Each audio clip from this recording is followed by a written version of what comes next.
लोकसभा चुनाव की तारीखें नज़दीक आते जा रही हैं और चुनाव को लेकर चुनाव आयोग की तैयारियां पूरी हो चुकी हैं। तमाम राजनीतिक दल पूरी ताकत के साथ चुनावी मैदान में उतर चुके हैं। ऐसे में नक्सल प्रभावित छत्तीसगढ़ में भी चुनाव को लेकर राजनीतिक जो सरगर्मियां हैं वो तेज हो चुकी हैं। चुनाव आयोग भी अपनी तैयारी पूरी कर लिए, मगर नक्सल प्रभावित जिलों में किसी भी तरह से चुनाव संपन्न कराना बिल्कुल भी आसान नहीं है, क्योंकि ये पूरा इलाका संवेदनशील इलाका है। नक्सलियों की मौजूदगी हमेशा बनी रहती है और नक्सली हमेशा चुनाव का बहिष्कार करते आए हैं। चुनाव का बहिष्कार ही नहीं करते माओवादी, बहिष्कार करने के साथ साथ कई बड़ी वारदातों को अंजाम देते आए हैं। तो ऐसी एक घटना हुई थी बीजापुर में। मतदान कर्मियों से भरी बस में माओवाद संगठन द्वारा एक बड़ा आईडी ब्लास्ट किया गया था। इस आईडी ब्लास्ट में 7 मतदान कर्मियों की दर्दनाक मौत हो गई थी। बस में सवार 11 लोगों में से एक जो खुशनसीब रहे हैं, मल्लाराव गांधरला जी, वो हमारे साथ हैं। इनसे आज हम चर्चा करेंगे कि छत्तीसगढ़ के नक्सल प्रभावित इलाके में चुनाव संपन्न कराना कितनी बड़ी चुनौती होती है, मतदान कर्मियों के दिल दिमाग में कितना डर बना रहता है, उनके परिजन कितने सहमे रहते हैं। मल्लाराव जी से बात करना इस वजह से बेहद ज़रूरी हो जाता है क्योंकि ये उस घटना के चश्मदीद प्रत्यक्षदर्शी हैं। तो आज हम इस रिपोर्ट में अ, चुनाव को संपन्न कराने वाले मतदान कर्मियों की जो मनोदशा होती है, इसे समझने की कोशिश करेंगे। नमस्कार, मैं मुकेश चंद्राकर हूं और आप बस्तर जंक्शन देखना शुरू कर चुके हैं। बस्तर जंक्शन में आज बेहद संवेदनशील मुद्दे पे चर्चा करने के लिए हम मल्लाराव गांधरला जी के साथ हैं। मल्लाराव सर, पहले तो बस्तर जंक्शन में आपका स्वागत है। जी। 12 अप्रैल 2014 की वो घटना थी जी। जिस दिन अ, आप चुनाव संपन्न करा के वापस लौट रहे थे जी। और जिस बस में आप सवार थे जी। उसमें एक बड़ा सशक्त विस्फोट हुआ। जी। आप खुशकिस्मती से बच निकले, मगर आपके साथ साथियों की दर्दनाक मौत हो गई। जी। उस घटना को हम विस्तार से समझें उससे पहले मैं आपसे जानना चाहूँगा कि जब आपकी ड्यूटी लगी, आप उस इलाके में कैसे पहुँचे और चुनाव संपन्न करा के कैसे वापस लौट रहे थे और कैसे उस बस में इतना बड़ा विस्फोट हुआ? पूरी कहानी विस्तार जी। से जानना चाहेंगे। जी। हम लोग यहाँ से पहले तो कुटरू थाना में सबको जमा किए, मतदान दलों को। किसमें गए थे आप लोग जिला मुख्यालय से कुटरू थाना तक? कुटरू थाना तक बस में ही गए थे और कुटरू थाना से फिर विद्रे थाना में गए। विद्रे। ये भी बस में गए आप कुटरू से वेदरे तक? जी। जी। उसके बाद विद्रे से फिर करकेली। जी। करकेली जाने के बाद सब बस वहाँ खड़ी खड़ी उतार के बस वापस आई। वहाँ से फिर हम लोग लंका माड़ पैदल गए। लंका माड़ आपका मतदान केंद्र था? जी। जी। वहाँ पर 10 अप्रैल को मतदान हुआ। वहाँ से वापस फिर पैदल आपके करके लिए आए। बेदरे से लंका पाड़ की दूरी कितनी है सर? बेदरे से लंका माड़ की दूरी इतना लगभग 4-5 किलोमीटर। ये ज़्यादा ही है, लगभग 7-8 किलोमीटर है। जी। जी। वहाँ से पैदल आए, फिर वहाँ जमा हुए। जमा होने के बाद वापसी में कोई साधन शासन द्वारा नहीं थी, कोई व्यवस्था। तो वहाँ से पैदल ही आ रहे थे? पैदल। अच्छा, इस दौरान कईयों बार होता है कि मतदान दल जब वापस आ रहे होते हैं जी। तो मत पेटियों को लूटने के उद्देश्य से और साथ ही सुरक्षा कर्मियों की हत्या के उद्देश्य से माओवाद संगठन द्वारा फायरिंग की जाती है एम्बुश लगा के। क्या उस दौरान कोई फायरिंग वगैरह हुई थी क्या? नहीं हुई, जी। उस दौरान नहीं हुई। वहाँ से विद्रे से करकेली आए। करकेली थाना में हाल्ट हुआ। वहाँ थोड़ा सा वो चला, क्या चला सर? तो इधर उधर से गोलीबारी थाना के अंदर ही। अच्छा, थाना के अंदर? जी। जी। वहाँ जैसा तैसा रात कट गया। कितने देर तक चली है फायरिंग? वो लगभग 10-15 मिनट था। जी। उस वक्त आपकी क्या स्थिति थी जब उस फायरिंग समय हुई? हमारी स्थिति क्या, पूरे मतदान दल का स्थिति गंभीर था। जी। कब क्या होगा, अब जान बचा के वहीं जहाँ के वहाँ पुलिस के निर्देशानुसार सो गए, लेट गए। वहाँ रात बीती। दूसरे दिन सुबह ही वहाँ से 7 बजे पैदल निकले। पैदल निकल के वहाँ से कुटरू आए। करकेली से कुटरू। जी, जी। कुटरू आए 11 तारीख के शाम को। जी। कुटरू पहुंचे तो कुटरू पूरे मध्य इधर फरसेगढ़ साइड के सब मतदान दल वहाँ मौजूद थे। कितने मतदान दल रहे होंगे सर, और कितने मतदान कर्मी रहे होंगे? बहुत थे इधर कुटरू क्षेत्र के, उधर करकेली बता ही नहीं सकता मैं। जी। इतने लोग वहाँ रात भर रात गुजारे जी। आपके कुटरू में। जी। दूसरे दिन सुबह अधिकारियों का निर्देश भी था, लेकिन हम लोग लस्त हो गए थे कैसा निर्देश था? कि बस में मत जाइए, अच्छा। पैदल ही जाइए, हम्म। कुछ भी हो सकता है बोल के बताए। तो अब पहले से आप इतने थके हुए हैं, जी गर्मी का वक्त, चुनाव ड्यूटी जी संपन्न हुई, पैदल आप गए, पैदल वापस जी। लौटे, और उस वक्त आपकी उम्र क्या रही सर? उस समय मेरा उम्र था 61 चल रहा था। अच्छा, ऐसे बुजुर्ग मतदान कर्मियों की संख्या कितनी रही होगी सर? अब वो मैं बता नहीं सकता सर अब, जी। लेकिन थे। अब मैं खुद था, मैंने मेरे समकक्ष और भी होंगे। बिल्कुल। जी। वहाँ से फिर मनाही किए थे पुलिस अधिकारी कि बस में मत जाओ, जी। गुदमा तक पैदल जाना है, गुदमा आप लोगों के लिए गाड़ी खड़ी है। जी। जैसे अब हम लोग ये सोचे, जो थके मांदे जो एकदम ही लस्त हुए, चलो यार अब जैसा भी हो, लेकिन जी। बस में चढ़े। कुटरू से लगभग खेतुलनार कितने बस में कितने लोग सवार थे सर उस वक्त?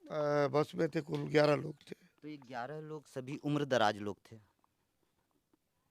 आ, आ, कुछ छोटे उम्र के भी थे, लेकिन चल चल के पैर वैर पूरा अच्छा। ये हो गया था। हेमाय गुरु जी के तो पैरों में फटके एड़ियों से खून निकल रहा था, चल नहीं बाप रे। पाता रहा। ऐसा ही ये लड़का बोरजे वाला था, नाकेदार था, अंगनपल्ली पांडु। जी। इस प्रकार एक भद्रकाली का तो जवान गुरु जी था, मुश्किल से एक बच्चे का बाप था। ओहो। उसको भी मना किया हम लोग, तू पैदल जा बेटा, बोल नहीं माना। जी। वहाँ गए, फिर केतुलनार से एक फरलांग उस पर अब वहीं पर बम विस्फोट हुआ। अब वो पता ही नहीं लगा क्या हुआ, जहाँ के वहाँ गिर के चिड़िया मरे जैसा मर गए। ओहो। मेरे भी पूरा ही फट गया था, जी। इधर ये हथेली निकल गया था। अरे बाप रे, हथेलियाँ बाहर आ गई थी? जी। अब वो पुलिस वाला ही ऐसा गमछा निकाल के बांध दिया। ये सब टूटे, हड्डी को नहीं लगा, जी। यहाँ का मांस तो अलग हो गया था पूरा। जी। ये ऐसा कट के इधर जी। वो टावल यहाँ बांध दिया, जी। यहाँ बांध दिया फाड़ के। जी। यहाँ पुलिस वाला ही हमारा सब कुछ बना उस दिन। जी। उतना ही होश है, उसके बाद अब कुछ नहीं। मेरे कुछ भी नहीं मालूम वहाँ से अच्छा, राम। आईडी ब्लास्ट होने के बाद भी आपको होश रहा? जी, हल्का सा अच्छा। वो गिरा हुआ याद है मेरे को, जी। फेंका गया जो जी। रेत रेत पुलिया के नीचे फेंका गया, जी। बस दूसरी तरफ था। जी। हल्का सा होश था, और हेमाया गुरु जी जो गिरे थे ना, वो तो पूरा फट गए थे। एक बार उनका आवाज़ भी सुना मैं, जान जाते समय चिल्लाया। ओहो, बड़ा दर्दनाक जी। रहा। उसको मैं जाके वो जैसे वो गिरे ना, जी। मेरे सिर तरफ उनका पैर था, ऐसा छुआ भी उसको, इतना तक याद है, उसके बाद नहीं है। अभी भी याद ये आता है थोड़ा। रोंगटे खड़े कर देने वाली कहानी है सर। बच गए गनीमत, आज ये दुनिया में रहना था। तो ये जो एमैया गुरुजी हैं, इनके साथ आपके कैसे संबंध रहे? हेमाया गुरु जी के साथ ही अपन एक सीट में बैठे थे, चाचा के लड़के लगते हो। अच्छा, जी। भाई थे आपके? जी, साथ में बैठे थे, लेकिन देखिए खुदा न खास्ता वहाँ पहुँचना, लड़के का फ़ोन आया बीजापुर से, कौन लड़के का? हमारा लड़का। अच्छा, आपके बेटे का? जी। फ़ोन आया तो इंजन के नज़दीक आवाज़ नहीं आया कान में, तो मैं हिमायत को छोड़ के क्या किया, जी। उठ के सीधा बालकनी में भागा अच्छा, बस में। अच्छा, मतलब खून से लथपथ होकर। नहीं नहीं नहीं, हाँ। ये विस्फोट होने के पहले की बात। अच्छा। हिमायत के साथ ही बैठा था, जी। एक ही सीट में बैठे थे। जी। ये जब आवाज़ क्लियर नहीं था, उठ के सीधा बालकनी में भागा। जी। बालकनी में भाग के पोजीशन भी नहीं लिया बैठने का, जी। विस्फोट हो गया। अच्छा। उनसे लथपथ होने के बाद तो होश ही नहीं था ना, जी। ये लोग कहाँ उठा के लाए, जी। कहाँ से कहाँ ले गए। जी।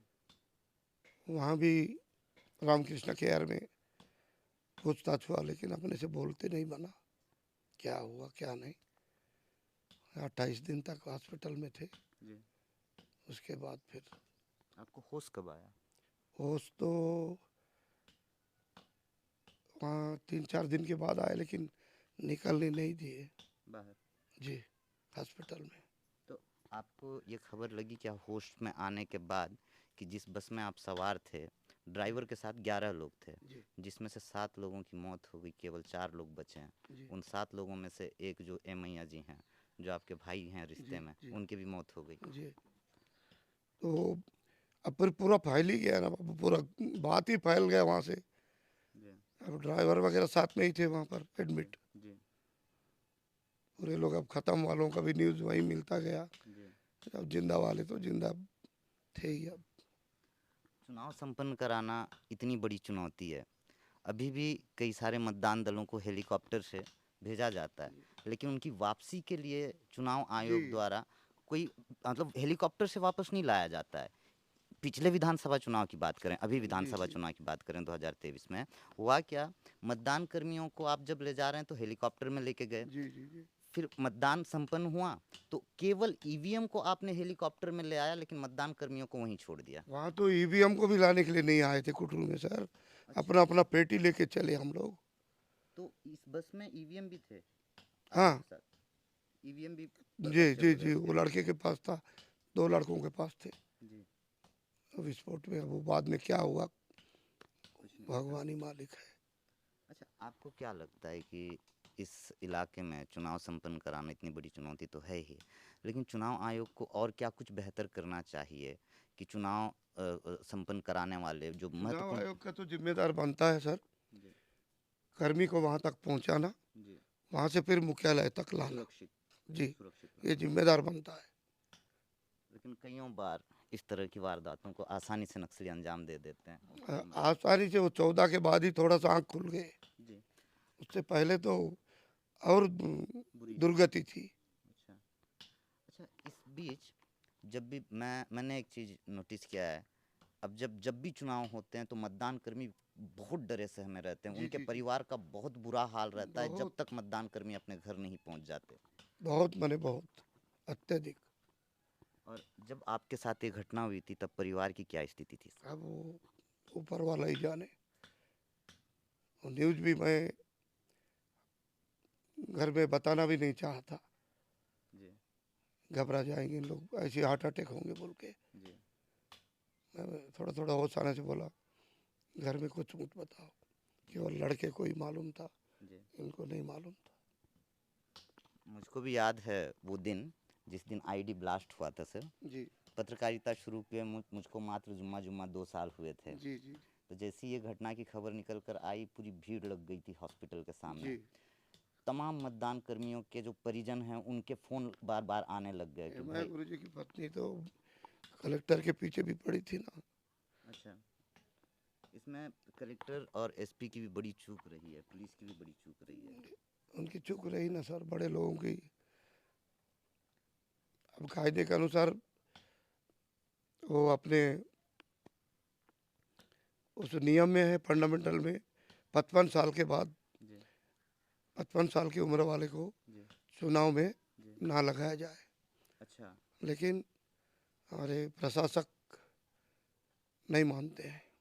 ये तो बेहद लापरवाह, बेपरवाह, गैर जिम्मेदार होते हैं सर, तभी इस तरह की घटनाएं, इस तरह की वारदातें होती हैं। मैं बस में बैठने के पहले भी ये बात बोला, सर मेरा 61 साल उम्र है, जी। इस समय तो छोड़ दीजिए। जी। मैं 19 दिसंबर को नौकरी लगा, 72 में चुनाव हुई, तब से चुनाव कराते आया। जी। अब तो लास्ट टाइम में मेरे को छुट्टी दीजिए, नहीं माने। कौन थे उस वक्त कलेक्टर? कैसर हक साहब थे? हम्म, यशवंत कुमार ने, यशवंत नहीं कुमार नहीं नहीं नहीं। मेरे भी ध्यान से उतर रहा, संभवतः कैसर हक था। खैर, ये खान साहब के पहले कौन थे? कि कैसर हक से पहले मेरे भी ध्यान से हक उतर रहा, हक मेरी भी अब्दुल हक कमजोर। साहब थे ना, जी। उससे पहले। उससे पहले मेरे भी ध्यान से उतर रहा।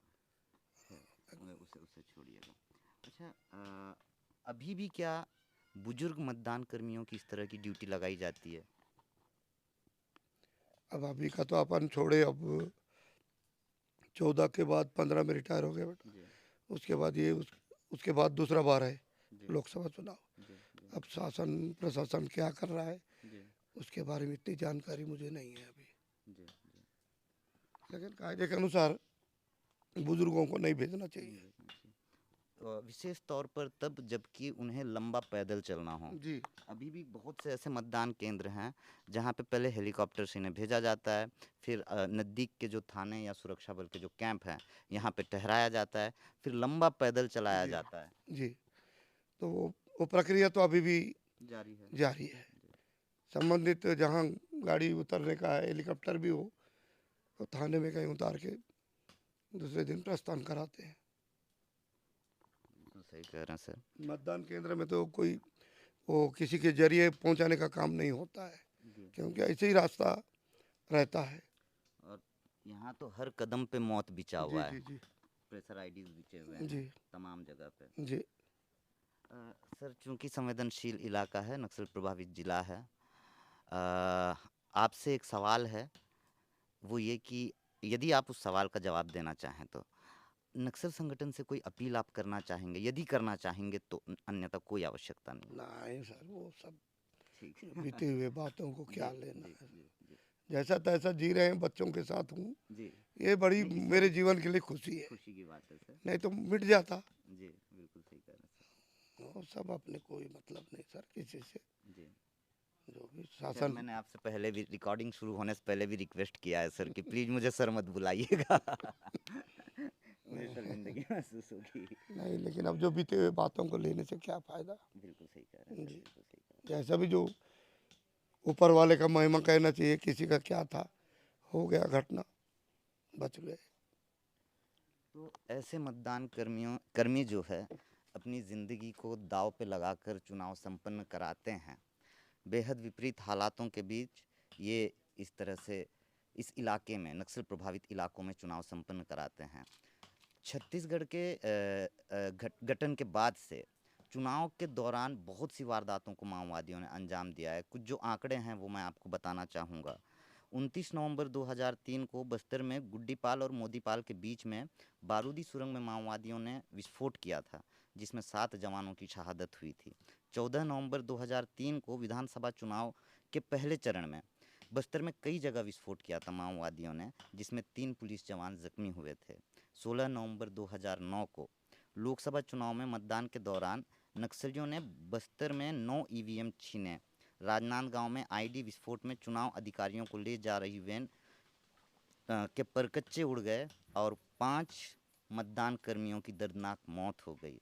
12 नवंबर 2013 को विधानसभा चुनाव के दौरान ही पहले चरण के मतदान के बाद सुकमा में मतदान दलों पर नक्सलियों ने हमला किया, जिसमें बीएसएफ के 2 जवान शहीद हो गए। 27 अक्टूबर 2018 को बीजापुर में आईडी विस्फोट किए, जिसमें सीआरपीएफ 168वीं बटालियन के 4 जवानों की शहादत हुई थी।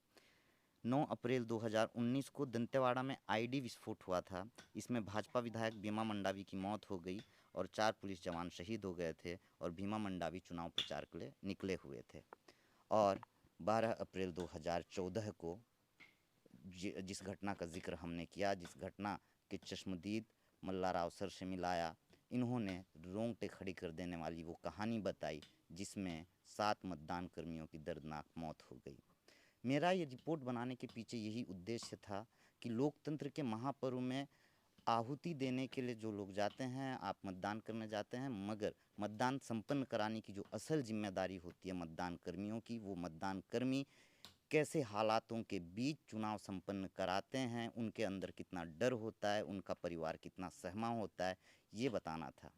मुझे लगता है कि आपको हमारी ये रिपोर्ट पसंद आई होगी, आपको ये बातचीत पसंद आई होगी, और आपको लगता है कि ऐसे गंभीरतम संवेदनशील मुद्दों पे चर्चा होनी चाहिए, तो आप बस्तर जंक्शन के इस रिपोर्ट को शेयर ज़रूर कीजिएगा। साथ ही चैनल में नए हैं तो साझा ज़रूर कीजिएगा, हौसला बढ़ेगा। धन्यवाद।